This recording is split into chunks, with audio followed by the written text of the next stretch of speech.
Himas rehas ang isang lalaki na kabilang sa most wanted person ng Calabarzon sa ikinasang operasyon ng Taytay Municipal Police Station sa Barangay San Juan, Taytay, Rizal.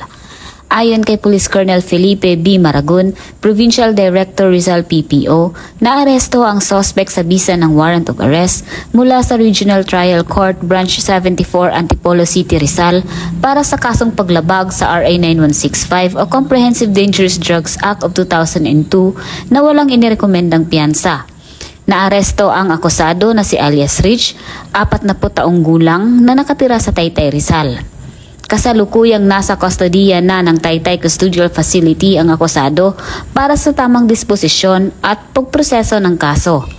Sa pahayag ni Police Colonel Felipe B. Maragon, ang Rizal Police Provincial Office ay magpapatuloy sa pagtugis sa mga wanted person at hindi titigil ang mga kapulisan ng Rizal sa pagsugpo ng krimen na sumisira sa seguridad, kapayapaan at kaayusan sa probinsya. Mula dito sa Calabarzon, ako ang inyong Police News Network Correspondent, Patrolwoman Jevy Marie Famoso, alagad ng batas, tagataguyod ng Balitang Pulis.